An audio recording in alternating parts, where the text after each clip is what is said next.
네, 안녕하세요. 한 주간 승리하셨습니까? 네, 위안복 목사입니다. 오늘은 가스펠 프로젝트, 오늘은 세 번째 시간입니다. 오늘은 이제 죄에 대해서 인간의 반역에 대한 주제를 가지고 같이 은혜를 나누려고 합니다. 그 전에 우리가 못 다루었던 이제 일과 쉼에 대해서 같이 좀 잠깐 나누고요. 그리고 오늘 죄에 대해서 본격적으로 얘기를 나누려고 합니다.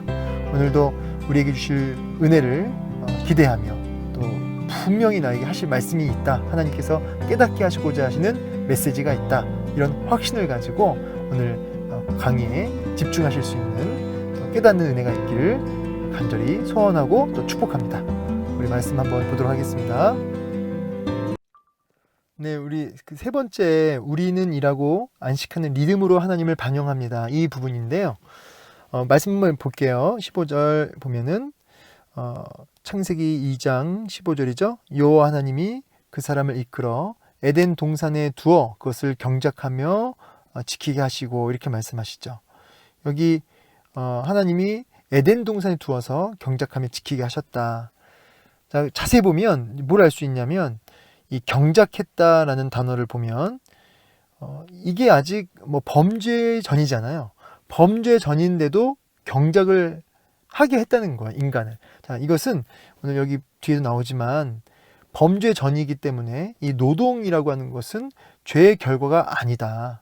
죄 때문에 우리가 노동하게 되는 게 아니고, 죄를 안 졌고 창조할 때부터 이 노동을 인간에게 주신 겁니다. 그래서 이 노동은, 땀을 흘리며 일하는 이 노동은 하나님께서 인간들이 이 만물을 창조하신 하나님께서 그것을 잘 관리하고 통치하고 다스리는 이 부분을 하나님이 인간들에게 의탁하신 거죠. 이건 엄청난 선물이고 축복이라는 것이에요. 일 자체는, 노동 자체는 너무너무 귀한 것이다. 근데 이제 우리가 범죄함으로 이제 그 노동을 해도 이제 엉겅퀴가 나고 이제 찌르고 하면서 너무나 이제 고통스러운 노동으로 바뀐 거죠. 하나님이 주신 사명을 감당하며 하나님과의 어떤 교제 안에서 즐겁게 하는 그런 만족이 있는 노동이 아니라 고통과 불의와 이런 범죄로 인해서 이렇게 왜곡된 노동이 돼버린 거죠. 이 부분을 우리가 이제 분별하면서 보셔야겠습니다. 그래서 이 일과 영성이라는 책이 있어요. 팀 켈러 목사님이 쓴 이런 책을 또 한번 참고해서 읽어보셔도 좋겠습니다. 그럼 이 일이라고 하는 것, 그리고 또 안식이라고 하는 것, 우리가 이제 예수 그리스도 안에서 거듭난 우리들은 이 일을 하나님 앞에서 어떻게 봐야 되느냐. 우리는 예수님을 통해서 이제 회복된 사람들이잖아요. 이 일을 이제 목회자들만 아니라 모든 일을 하나님이 내게 주신 사명으로 이제 아는 거죠.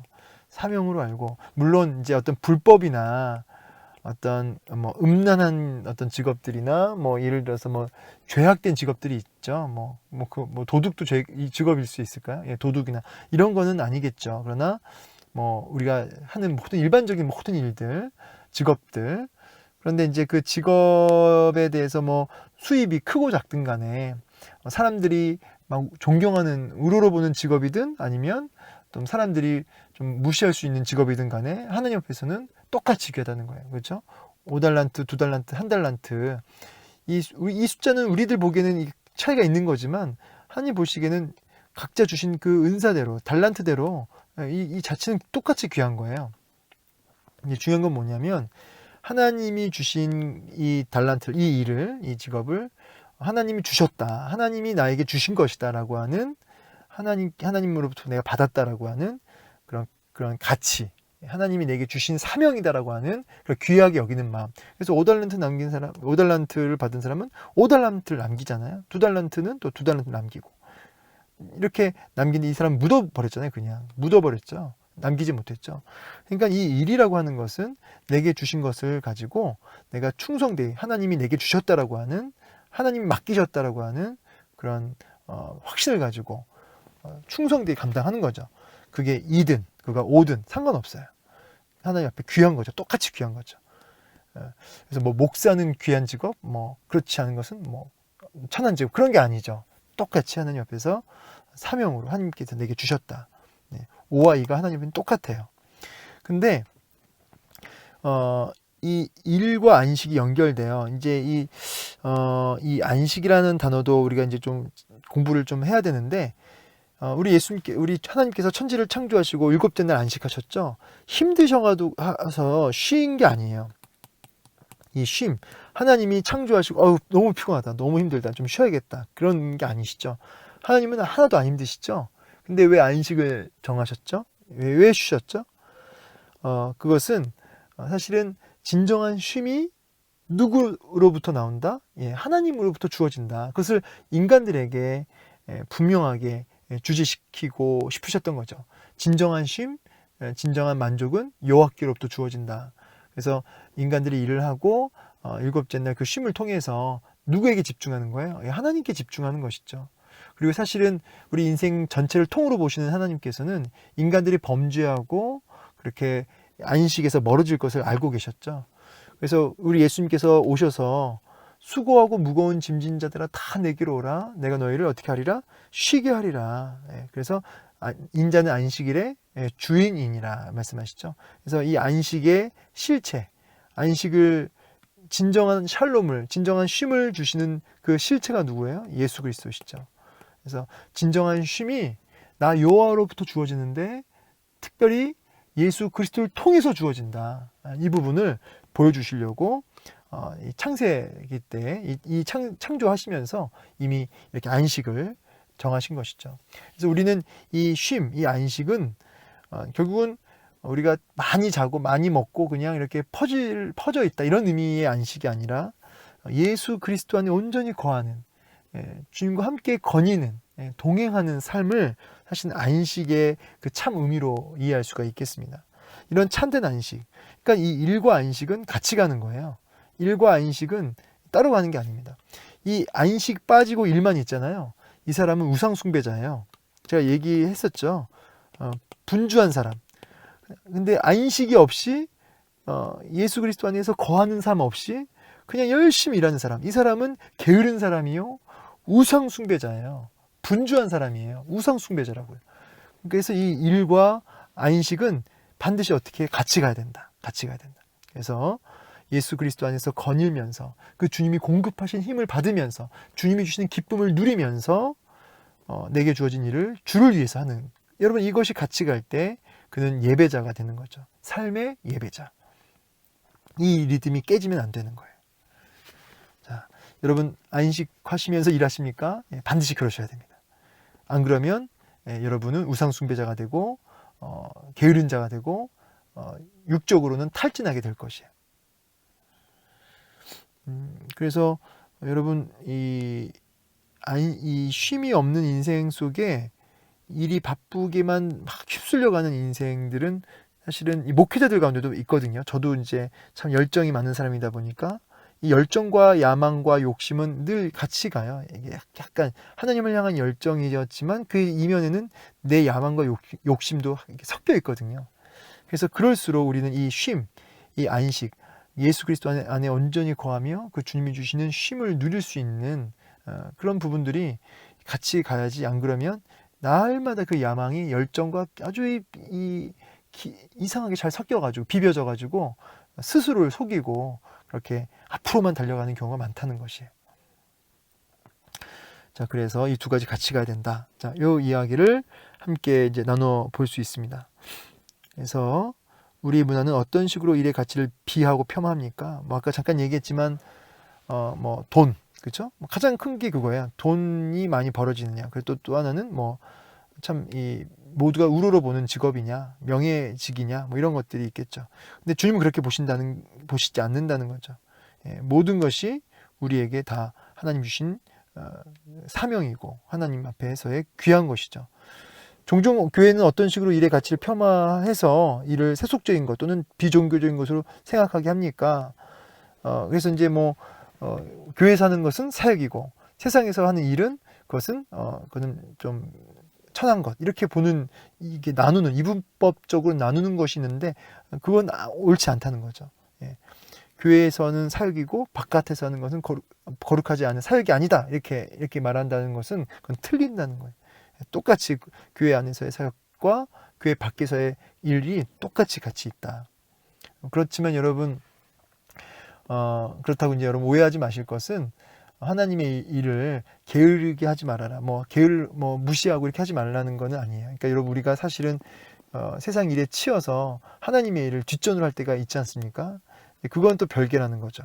우리가 하나님의 일을 하는 그 부분과 돈 버는 일, 그 부분이 똑같이 귀한 것이라는 거예요. 그런데 여러분, 제가 자세히 보면은 돈 버는 일에는 굉장히 여러분의 많은 것을 쏟아붓는데, 하나님의 일에는 너무나 이렇게 좀 터부시하고 그것을 좀 초라하게 만드는 하나님의 일을, 그런 경우가 얼마나 많습니까?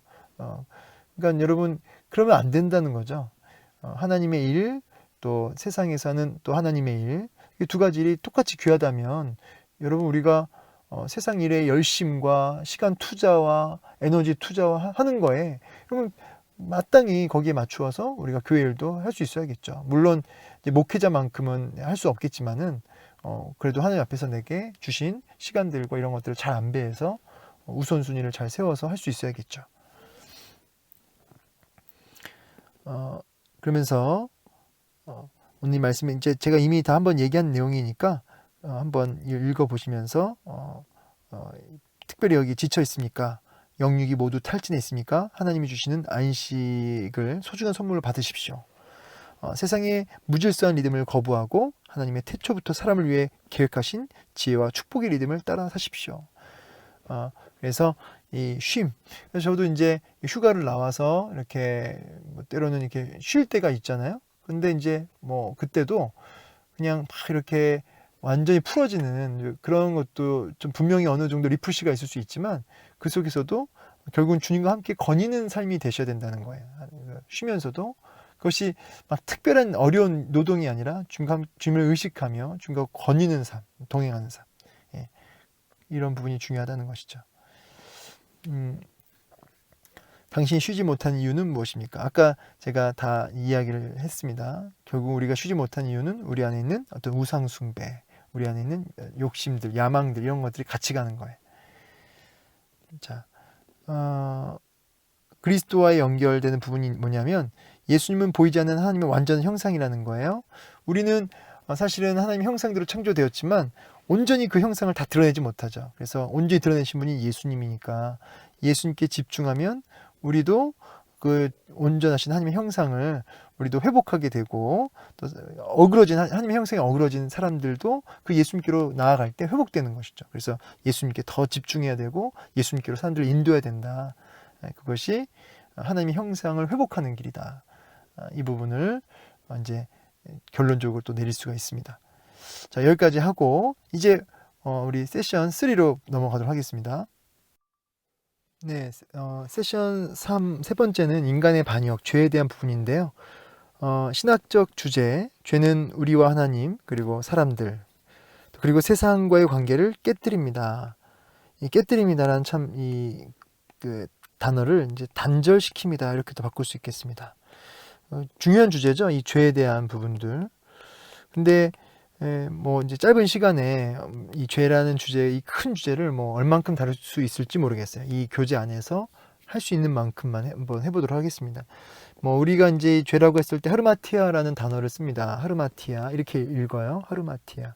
물론 다른 단어도 있지만 일반적으로 하르마티아라는 단어를 많이 보통 쓰는데, 관역에서 빗나간다, 이런 뜻이죠. 관역에서 빗나가다. 그래서 하나님 뜻에서 벗어나는 모든 것들이 이제 죄가 되는 것이죠.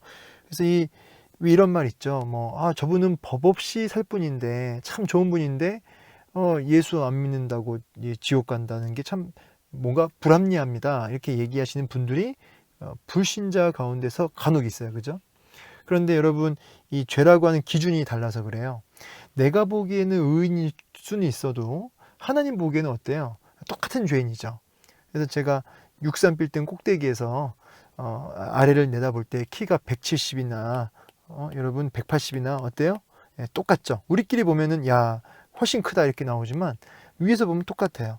그러니까 죄의 기준이 내 기준이게 되면은 그 사람은 의인일 수 있어요. 그런데 하나님 보시기엔 똑같은 죄인이라는 거죠. 그래서 이 죄, 모든 사람이 죄를 범하였음에 하나님 영광에 이르지 못했다, 이렇게 말씀하시죠.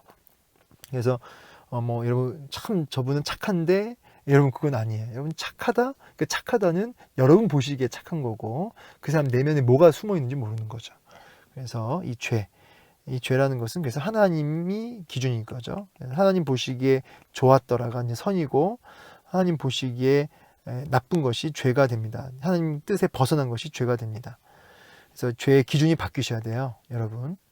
그럼 죄가 하나님 뜻에 벗어난 것이 다 이제 죄라고 하는데, 조금 더 좀 설명해 볼까요? 하나님 말씀에 오늘 본문을 보면은 이제 선악과를 따먹게 되거든요. 한번 이제 보면은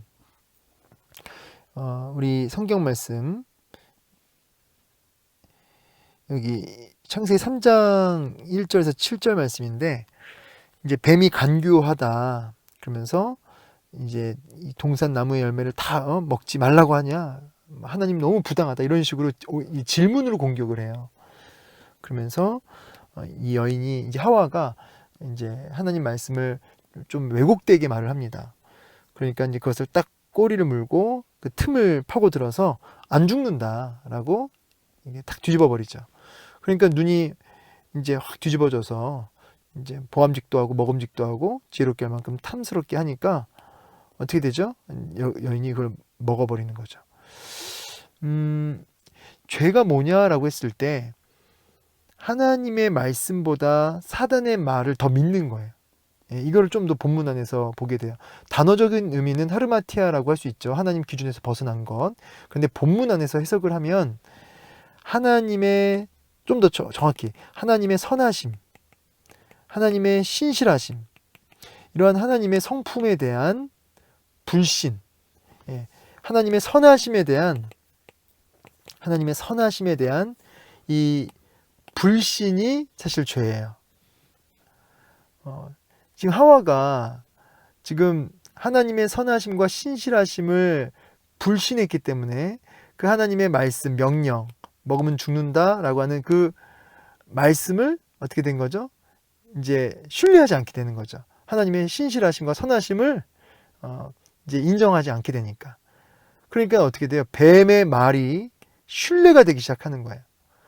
그러니까 여러분, 이게 하나님의 말씀과 뱀의 말, 어디에 순종했어요? 결국은 뱀의 말에 순종했죠. 그래서 이제 뱀의 노예가 되는 건데, 자, 왜 뱀의 말에 더 이렇게 순종했을까요? 하나님 말씀보다 하나님의 선하심을 부정하게 되니까 뱀의 말을 듣게 되는 거예요.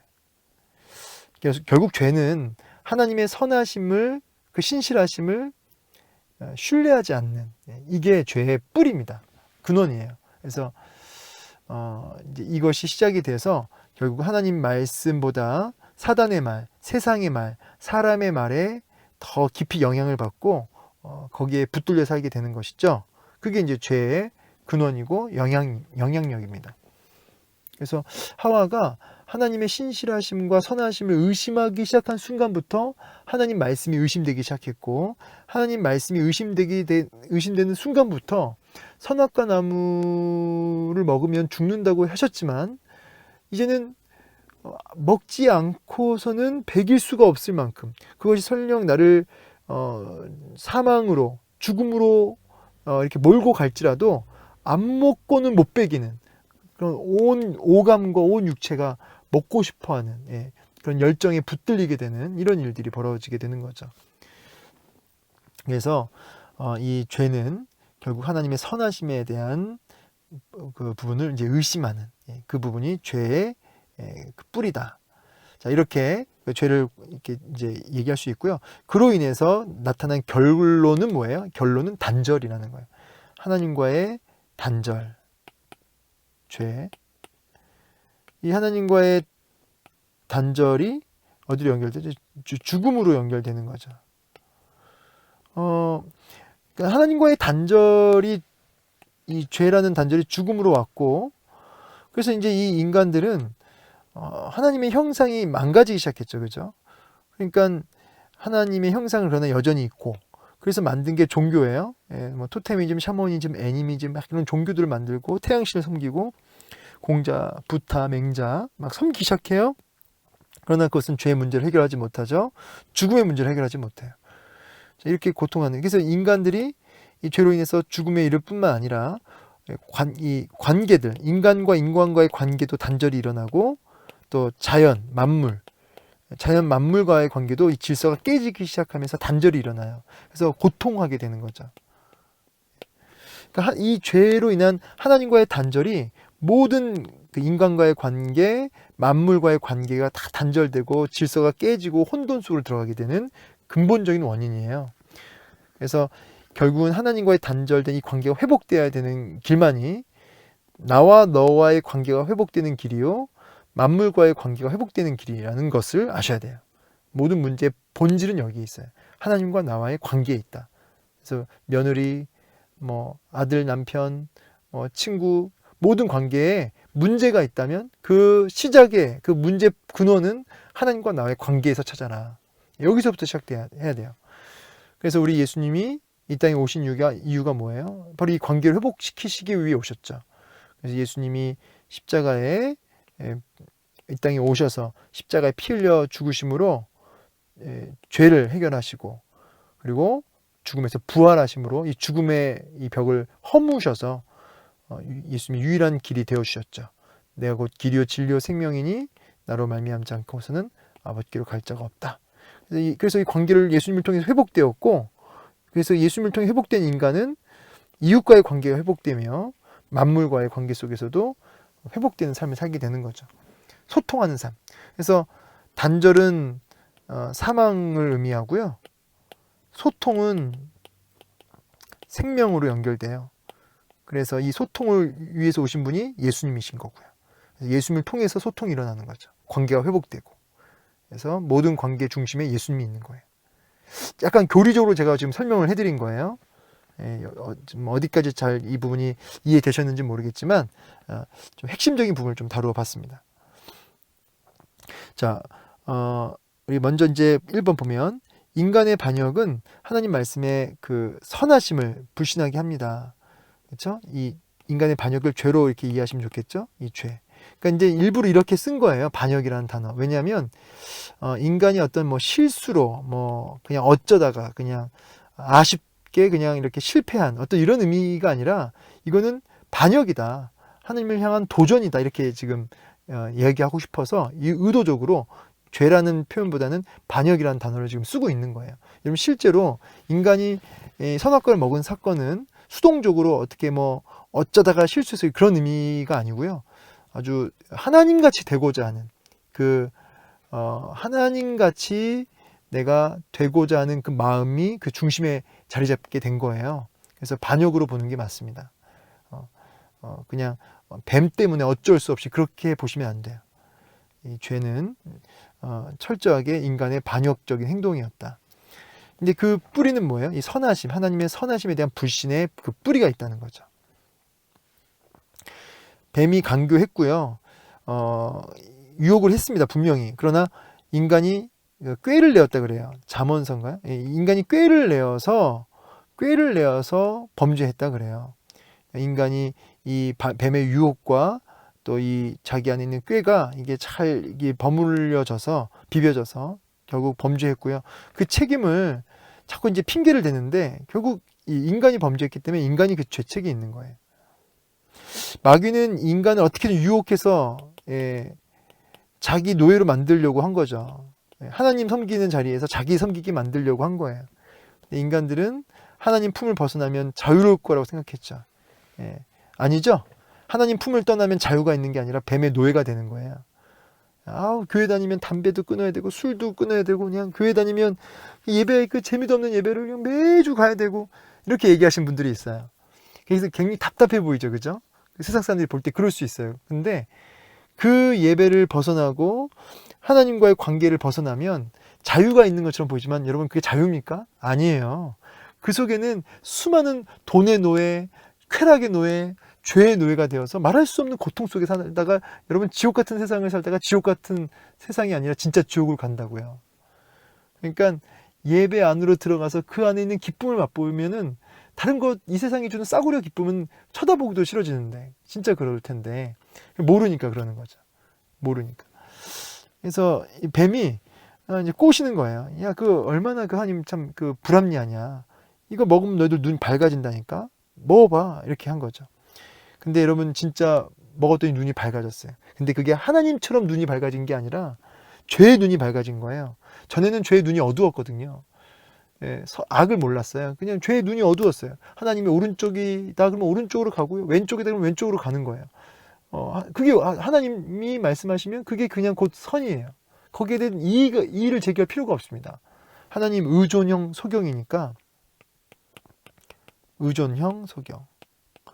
하나님이 하라고 하는 대로 그게 맞는 길이에요. 그런데 선악을 알게 되는 이 열매를 먹고 나서부터는 눈이 열렸어요. 그래서 이 선과 악을 하나님 기준이 아니라 이제 내가 결정을 해요. 하나님 보시기에 오른쪽 그래도 내가 볼 때 왼쪽이 좋아 보이는데요. 그럼 왼쪽으로 가는 거예요. 이게 선이에요. 이렇게 하면서.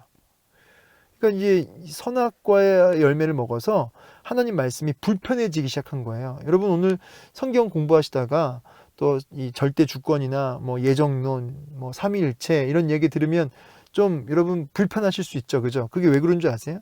여러분이 이해가 안 돼서 불편한 것도 있지만 여러분 선악과의 열매가 돌고 있어서 그래요. 그 내면에 여전히 하나님이 오른쪽이야 그러면 거기에는 그 어떤 이유도 될 필요 없어요. 오른쪽이에요? 그 오른쪽입니다. 라고 따라가는 거예요. 왜냐하면 의존형 소경이니까.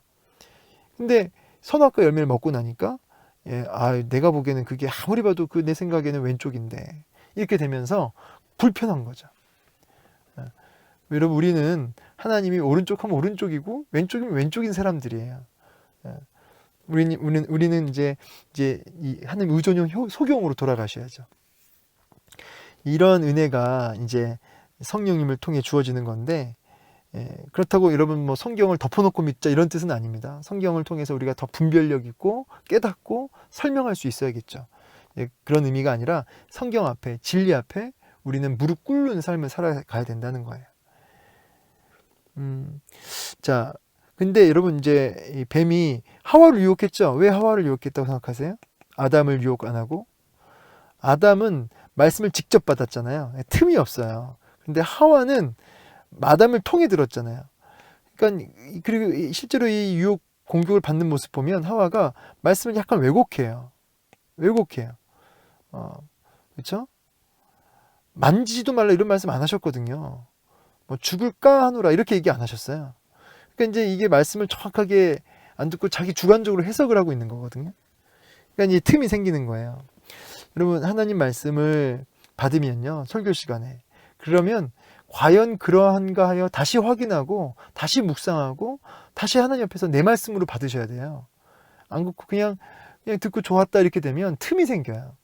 반드시 유혹을 받고요. 이제 이 하와가 유혹을 하고 하와의 말에 또 아담이 무너집니다. 뱀의 말은 아담이 눈 하나 깜짝 안 하는데 하와의 공격에는 이렇게 무너지는 모습을 보게 돼요. 그래서 참 이 부분을 보면서 이 여인의 이 부부 관계에 있어서 이 여인을 통해서 남자가 이렇게 쉽게 무너지는 모습을 이제 보는 거죠. 그래서 참 이게 긴밀하게 연결돼 있어요. 남자와 여자가 한 몸을 이루니까.